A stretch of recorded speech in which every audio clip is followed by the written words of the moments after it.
Hello, it's your friendly neighborhood host, JT Wheatley, back for another episode of the History Comics Podcast.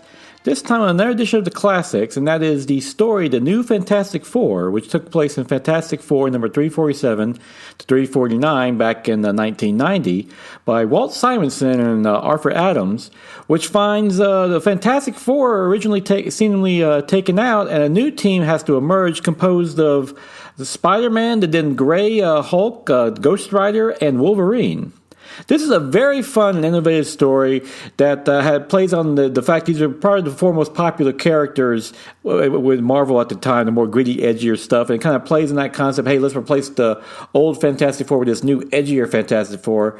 And Walt Simonson has a good job making jokes about it and how they contrast with the original ones, and how they kind of work in their own way, but they kind of don't. Their personality is definitely class, because Ghost Rider, of course, is very straight-laced, bouncing off Hulk and Wolverine, who naturally hate each other, and Spider-Man, of course, being the classic jokester who he is.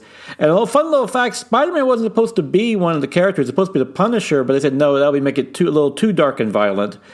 But the Punisher does have a fun cameo towards the end of the story arc. And the story arc in general has this new team going up against the Mole Man and the Skrulls. Great fun. And this, by the way, also it should be pointed out that this is the Gray Hulk, the Mr. Fix-It smart, more edgy Hulk as well. Yeah. And Simon has a great job just mixing in old lore with new lore, classic enemies. But the big highlight, though, this is Arthur Adams' brilliant art, which is highly detailed and gorgeous, especially when you get to the Mole Man's monster settings. Because one of the things that Arthur Adams is great at, besides the super detailed art, is also he does beautiful monsters. They're just gorgeous and brilliant. And there's a reason why he went on to do actual monster books like A Creature from the Black Lagoon and Godzilla. Just great work all around. This is a fun story. It's a fun story to go back and revisit.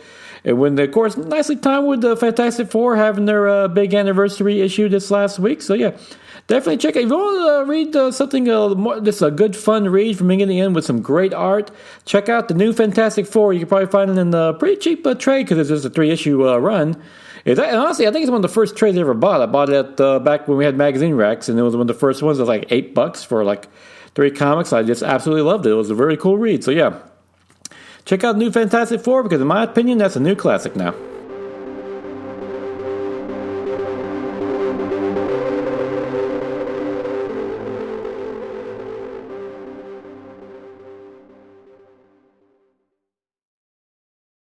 My name is Mark McCray, and I'm the author of The Best Saturdays of Our Lives. I'm Dan Klink, co-host of the Best Saturdays of Our Lives podcast. The Best Saturdays of Our Lives features programming trends from the 1966 television season all the way through the last hurrah of the early digital age of the 1990s. On the show, if it's animated, we talk about it. Order your signed copy today at tbsool.com.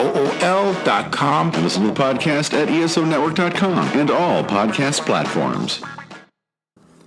Now it is September 16th, 2021, time for the favorite comic of the week, Primordial by Jeff Lemire and Andrea Sorrentino, which tells a story of an alternate Earth that takes place back in 1961, in which a scientist is brought in thinking originally they're going to try to restart the space program that mysteriously ended a few years earlier.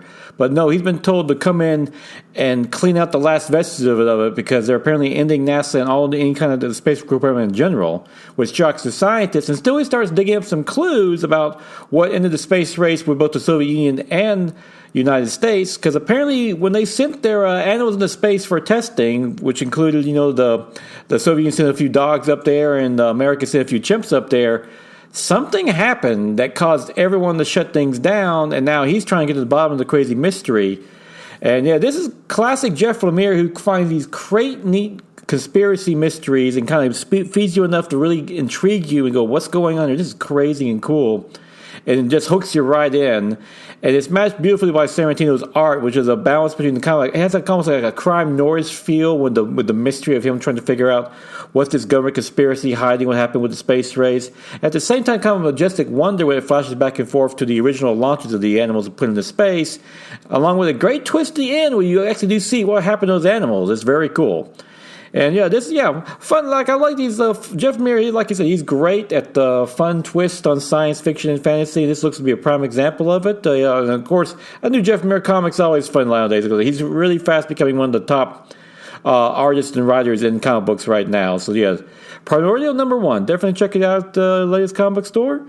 And with that, that concludes this week's edition of the Classics. Join me again next week for probably another edition. And until then, go out and enjoy yourself a good comic book.